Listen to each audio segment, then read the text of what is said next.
tayo ngayon, kahit linggo. Kasi ano, mahalaga yung araw at oras. Kailangan natin magkaroon ng income dahil marami tayong bayarin, lalo na ngayon, Pasko. Madami tayong obligasyon. Dito ako sa may metro guys, nag-aantay. As laging ganun. Ganun ang buhay. Laging nag-commute. Dito ako laging nag-aantay. Yan. Antay lang sandali, tapos pag dumating na yung metro, alis na.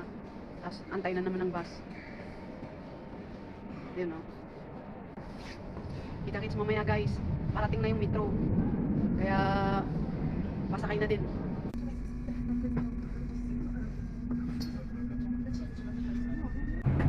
Dito na ako sa bus guys, sa wakas. Sa lamig sa labas. Pasalamat ako na nakasakay na ako agad ng bus. Kasi sobrang lamig sa labas. Bracing na bracing yung kamay ko. Mamaya pagdating doon sa area ng amo ko, maglalakad na naman ako papasok doon sa area nila. Kaya ganun lang talaga guys, iniisan araw-araw. Yan guys, naglalakad na ako papunta doon sa area ng amo ko, sa bahay ng amo ko. Kaya nakakapagod maglakad. Pero okay lang kasi dala na din exercise ba. Kahit malamig, okay pa din. Kahit malamig.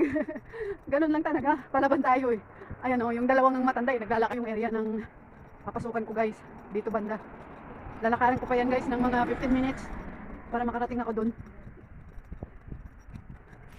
Maayos adog maglakaw guys. Oy kay kuan, dili tugnaw. Ug magpundura ka, tugnaw kaayo. Yan. Parang kaulanan ngayon guys eh. Kumusta ang ating mga araw guys? Ako, papasok ako kahit linggo.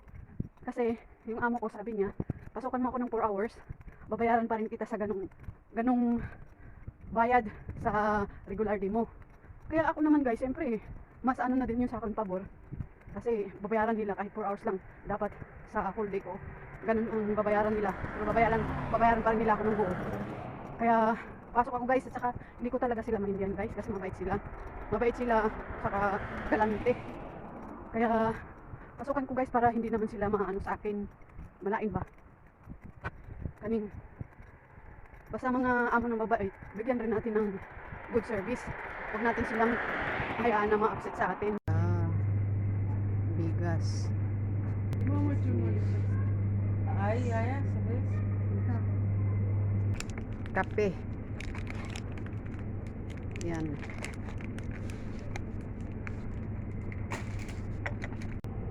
Ito din. Gusto ko yung strawberry. Favorite ko yung strawberry. Kaya nabili ako ng strawberry. Saka try natin itong vanilla.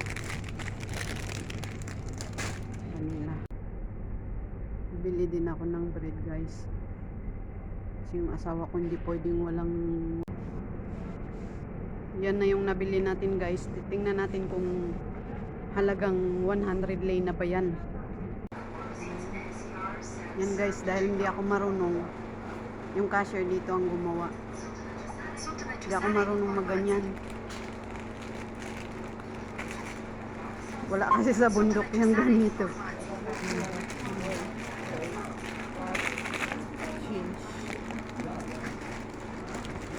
Siya gumawa guys.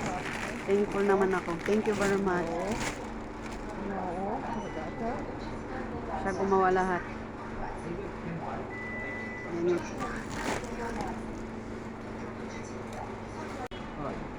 Sumobra yung payments. How to do it? You pull it.